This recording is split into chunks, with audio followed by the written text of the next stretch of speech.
So she is a successful data professional, but her passion has always been to write. And she used her personal experiences in her writing to really tell the story. So, welcome to the show, Krystal Clark. Thank you for having me, Amanda. How are you?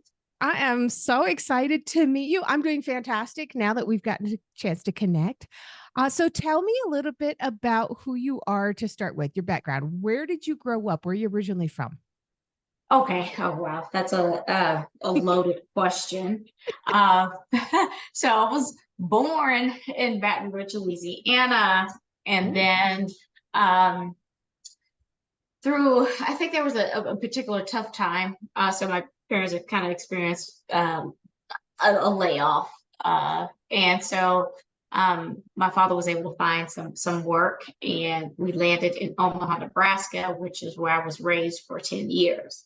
And he received a promotion, which took us to Dallas, Texas. And then I went back to Baton Rouge, my home grounds, for college, where I met my husband. So Oh, that's a quick backstory. my goodness. But going from Baton Rouge, Louisiana to Nebraska, that had to be a culture shock. Tell me about it. So here's the thing about the culture shock, okay? Because there's Southern hospitality, and in the North, I don't think that exists whatsoever. So, Definitely not the same way. okay. That was the culture shock. So, originally, well, what my parents, us as kids, we didn't, and this is the thing, kids don't get taught about race at an early age. So it wasn't a big concern with us trying to fit in of whatever. But my parents were concerned because they were like, are there even like black people up there? Because they were just concerned, It's Nebraska. You're lucky there's any people up there. yeah, yeah. But we went there, and yeah, there are tons. Like, we're everywhere. So that wasn't the shock for me. It was just like people calling their parents by their first names and things like that. I was like, well, I couldn't do that in my house. Mm. Uh, so any of my friends that came around and everything like that, I think, well, our family was the only one that had like respect. Like, everybody had to say miss, ma'am, thank you, you're welcome, all that kind of stuff. So that was the culture shock, more or less, than anything. Wow. I love that you brought that culture with you, though. In this Yeah. house, we have respect. Very much so. Very That's much. cool. Yeah. So I know you had to go through a lot of stuff and you do incorporate that into your writing, but what was the trauma that kind of set you on this path that your life has taken? Okay. So here's the thing. So yeah, that's good. So the generation that my parents grew up in, was very much, I mean, they went through segregation. Okay. So they went through not only segregation, but then they also went through, Reconstruction, where they started doing integration. So it was very highly racially motivated. Not to mention, at that time, there weren't a lot of women rights. And so what happens is men tend to take advantage of women, right? Where they marry these women, and then they have a ton of kids with them. And then let's say they go out and, have an affair. What is that woman going to do with these 10 kids? I mean, because this is the baby boomer time, right? They can't afford to leave. So they have to stay in these toxic marriages and environments. And I'm not saying that all of them were like that. I'm just saying that this is something that they grew up with. Right. And as children, seeing their mothers doing that, and the men looking at their fathers, knowing this isn't how I want to be as a father, because I'm looking at my mother. I love my mother. She shouldn't be treated like this. This is something that she deserves. So the way that my parents took to that was, as me, as their daughter, oh, we're gonna make sure that, one, you are emotionally independent, that you are career driven, okay, and that you're gonna make it whether you're with someone or not. And even if you do go with someone, you have the choice and the ability and stability to kind of be off when you can leave, and stuff like that. So part of that happened. I grew up with a lot of emotional and this is what they call parents with emotional immaturity, because they didn't have that. Right. And so they couldn't bring that to me. So I had no way of expressing sadness, displeasure, or anything, because it was just go, go, go, go, go, be this person. So I found a lot of that in my writing. Now, I did have a traumatic experience, which, and I had to research this because I was constantly going back between, like I was switching terms: sexual assault versus child abuse versus molestation, rape, all this other stuff. But actually, they're all clubbed together, Mhm. whether they're any of them. So, in my particular case, I was molested by a family member, which happened to be a cousin that was 2 years younger than me. So I was extremely embarrassed about that because he was 2 years younger than me and I was at a young age. So you would think I should be able to be like, no, go away. Well, the way he saw me as a very strong individual. So he had to come at me at my weakest, which was during my sleep. So I would wake up to this. And what ends up happening is when you wake up to someone touching you in an intimate space, think about it as your partner, someone being you're doing this with someone very consensual. It feels good. Okay. And you wake up to that kind of feeling of something that you're not wanting that to happen with someone that you don't want. Right. So you're conflicted with these thoughts and you're immediately shamed and guilted in that. So I hid this from my parents for quite some time. And, obviously, time went on, and about at ninth grade, I was borderline suicidal. I was very depressed because all of this was just building up inside of me, as far as well as me being the oldest and having to watch out for my little brother. And I had all these strict things imposed on me. And I had told my mom. And in that moment of telling my mother, um, I didn't, I kind of felt she would react the way she did, but you know how you feel that, but you don't want that. And then when it happens, it really hurts. And I didn't feel like she really had my back, neither her or my father. And so they had given me a choice to really say, hey, okay, we got it all, we have it handled, we have it under control, which they didn't. We've addressed it. Do you want them to stay or go? And it's like, why would you ask if someone who's touching me inappropriately, you're still willing to raise him? So you love him more than me, is what I took from that. Okay. And so I clammed up. I became this introvert. I mean, I wanted to change my identity. I wanted to do everything I could do just to forget about this. And so anyhow, I got to college and I started to cope with that by alcoholism.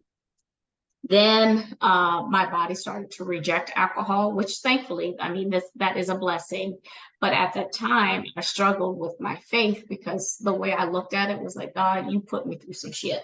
Okay. And I apologize, but you put me, I was like, I've been through this. Like, I've been through something.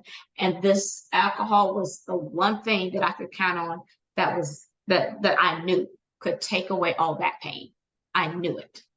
And I feel like you're taking it from me. And I didn't really, in the process of that, I started struggling with my faith. And I didn't realize until later on that he was setting me on a path of, on a journey to experience quite a bit more. And I needed to grow into this. I needed to experience all of these things because this book that I wrote encapsulates all of those things that I went through. This book wouldn't be what it is today if I wrote it in college versus me writing it now. And that's kind of how that book kind of came to life, is how I put my life experiences into it.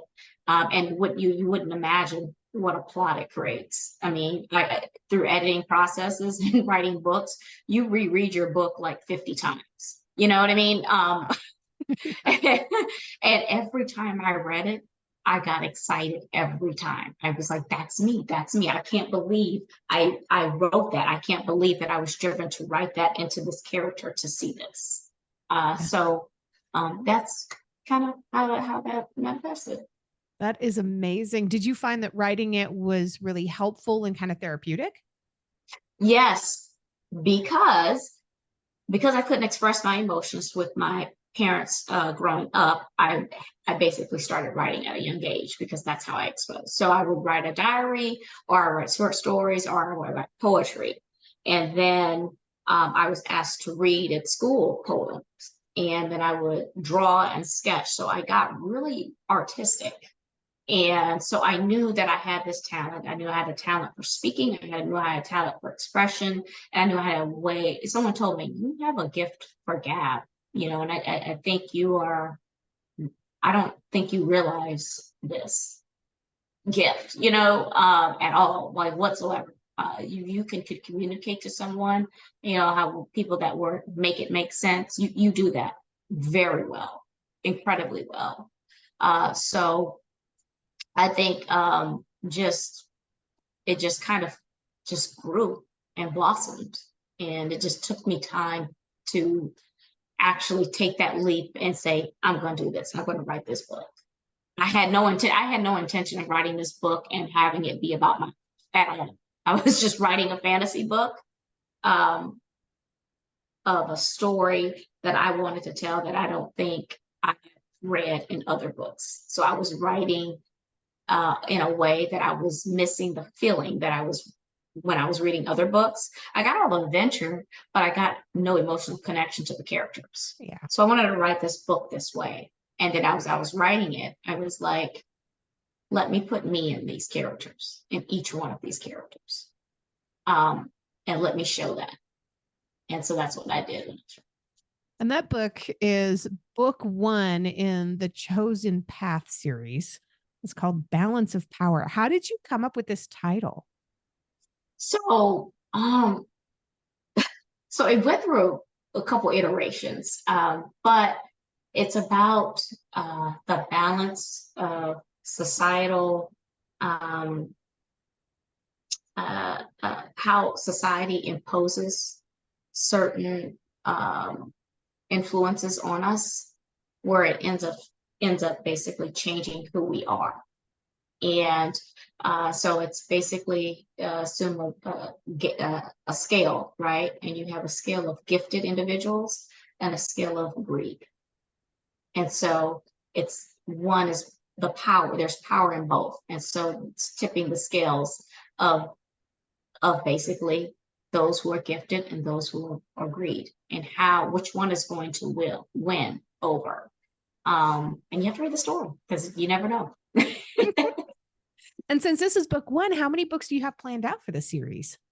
So here's the thing. I had 3, and on my YouTube channel when I was recapping this experience of my book launch, my first book launch, I was like really excited. I was like doing a whole video about just how excited I was about this release and the experiences I had doing that. And I said, I said, I only plan this series to be 3 books long, but I can see book 4 and then on, because now I'm thinking generationally, right? Because remember what I said? My parents were raising me based off of what they experienced in their generation.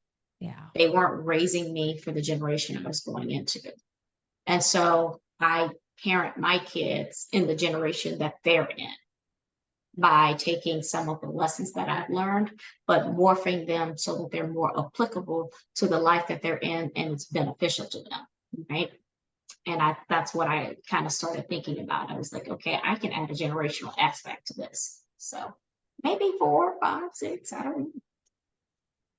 I get excited just hearing this because I can see the passion when you're talking about it. I love this about you. I just think it's just so cool. And you mentioned earlier that you became an introvert because of everything that had happened. Were you originally an extrovert? Yes, I was. I have all the stories of I had all the stories, everything. My mom would say, you knew who you were at a young age. She said, I know what they say about kids having this level of discernment. And when you didn't like anyone, you were very abrupt about it. Like you were just you knew, and you did not let that person cross your barriers. You had a funny aspect about you. We would go to your schools and your teachers would rave about you and how you got along with the different kids and everything. And I hear all these stories and I'm like, God, I'm not that girl who you guys are describing at all, like at all. So I'm finding my way through career coaching that um, and when I speak, so how I'm speaking to you now, I don't know if you can tell, I don't appear as an introvert. Right. Okay, well, when I speak and I present and I teach, you can't tell that. So it's just when I'm in my personal space, around my family and my kids, I like to stay there because that's where it's safe, in my opinion. So that's how it works. Totally makes sense. I'm exactly the same way. I was totally an extrovert as a child, and I'm really good at faking it now. Okay. Yep. Yes, we hide it so well. I'm so Absolutely. serious. I joke about this, but it's interesting because you know how we have folks who have these coming out stories, and one of my godbrother who was very near and dear to my heart.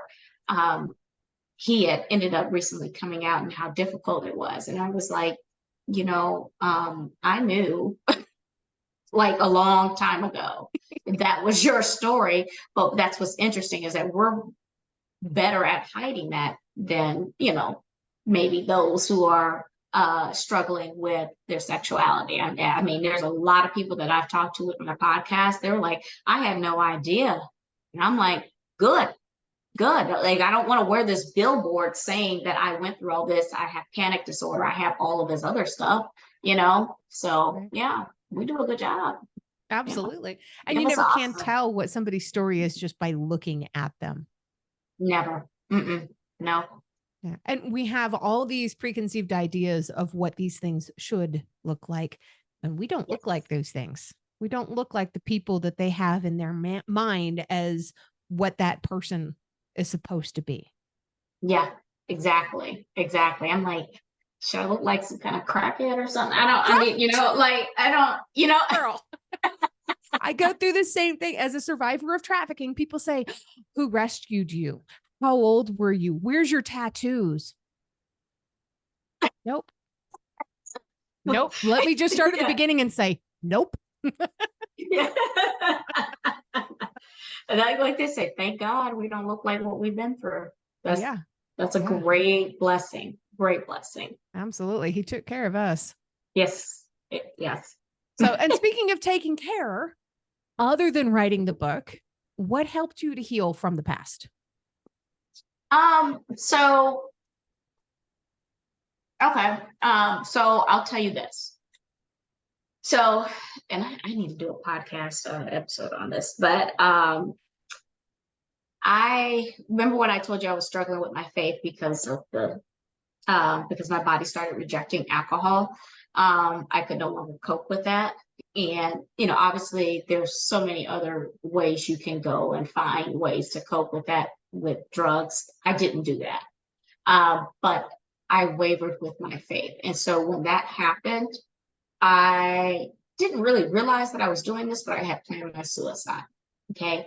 Um, and here's what's interesting. I thought it was going to be at 23 because I thought for some reason I was going to be married at 23. And then it's like, oh, okay, let's dissect that a little bit. Why did I want to wait till after I got married? And well, because my dad always talked about walking me down the aisle. That was his biggest thing. And I felt I didn't want to take that from him. So I was kind of like, okay, once I do that, get married, he walks me down the aisle. I have finished. I have done my life. I have done my work. I have done whatever I was put here for. And unfortunately, you know, I married the love of my life, and I remember telling him, you weren't going to get 2 months with me. I was done. I was literally done. Well, guess what happened? The wedding night, I got pregnant with my son.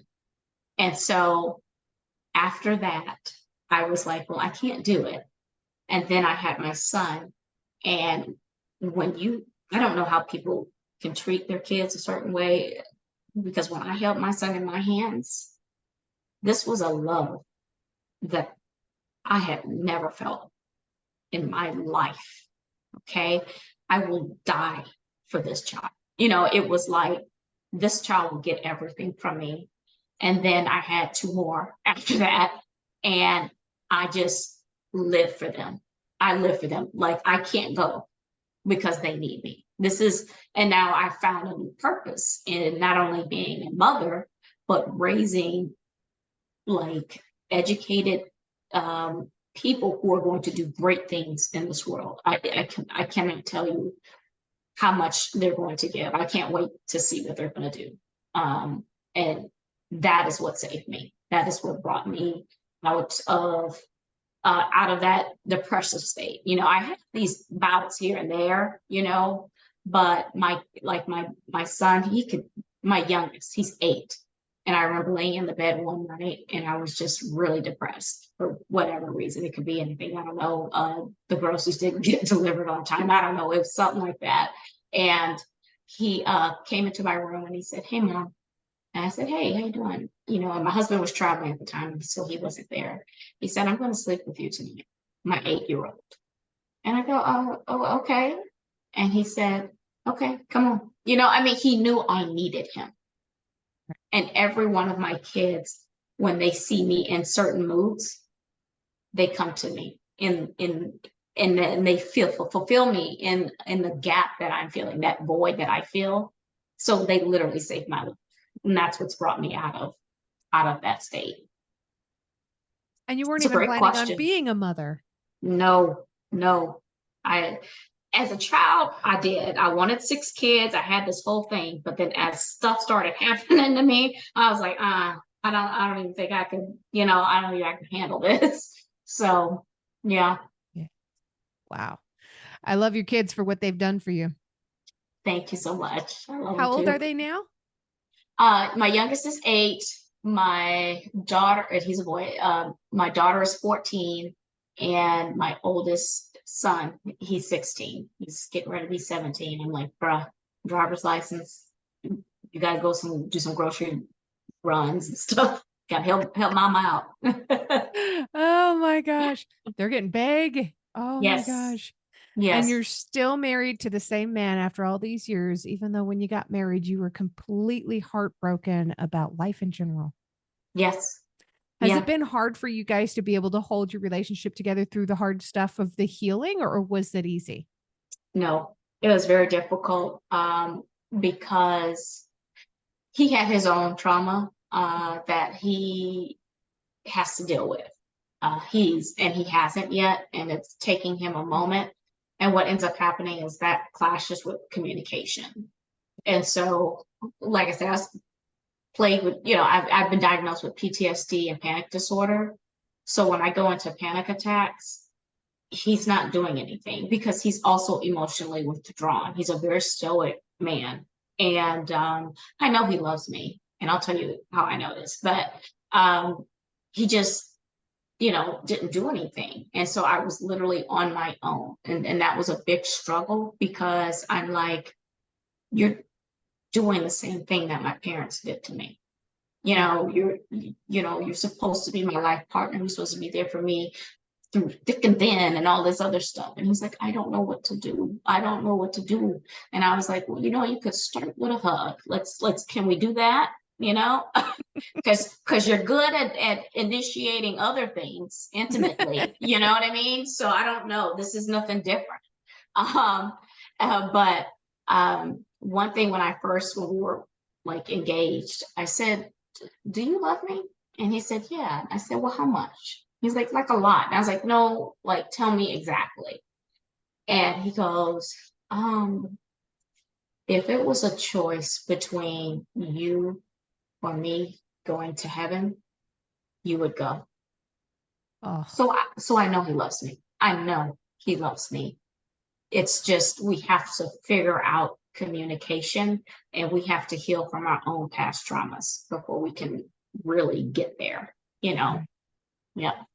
And getting into difficult conversations is hard enough for people that haven't been through trauma. But after going through anything traumatic, it's always going to completely change your brain. Yeah. Oh, absolutely. I Absolutely. absolutely love that you guys are working together to make this happen, though. Yeah.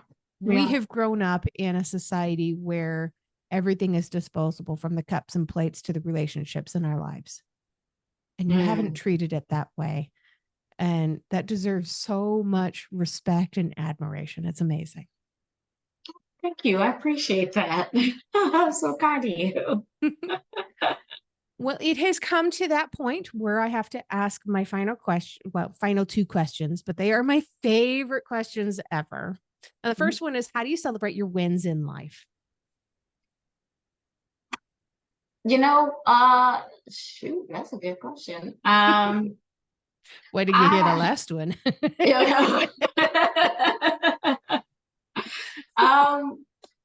you know, um, I think I kind of just sit back and I don't know. I think I just kind of sit back and I look at and reflect on where I was and where I have came to be.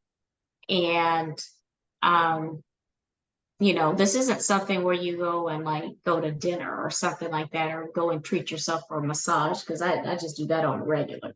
Uh, but I celebrate my wins by giving myself credit. And I do that, and I literally like look in the mirror and say, "You did this. You did this. You went through something, and this is something that you're gonna, not only that, you're gonna be more than what this is. This is just a temporary stop for you. Okay, this is just one win. You're going to be there for more. Believe that."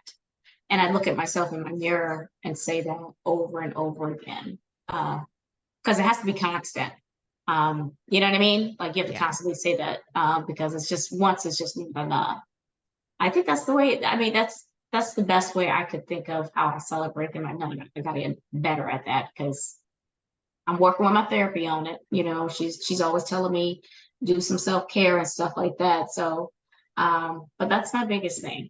I don't want to go out and splurge money or anything like that, but I really want to mentally and emotionally give back to myself.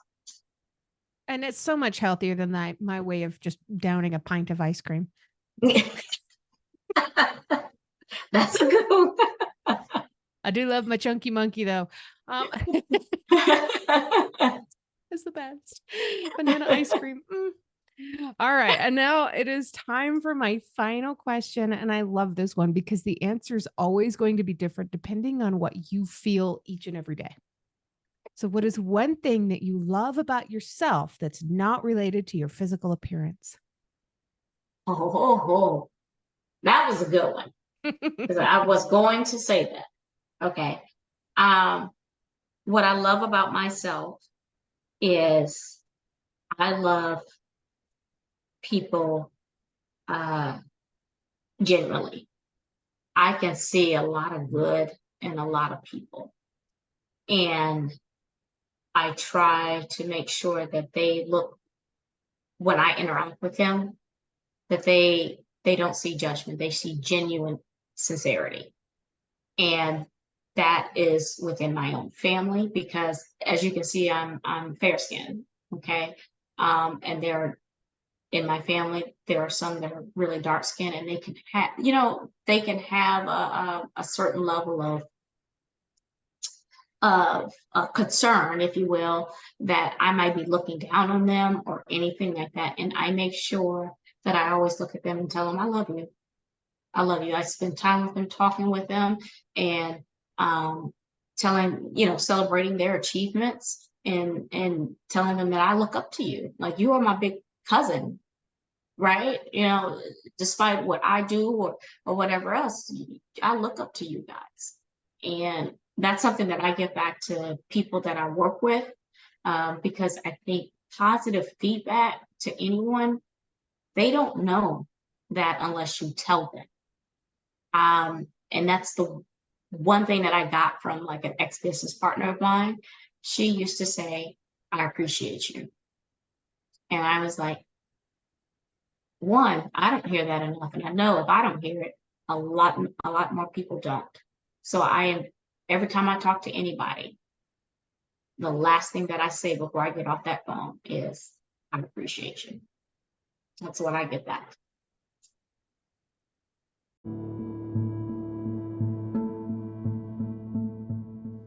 If you've enjoyed this episode, please make sure you check out the episode description. You'll find links there on how you can learn more about this guest, links to connect with them on social media, and how to support the podcast. Remember, I don't get paid to do this. My boss is a bit tight-fisted, but I can say that. I work for myself.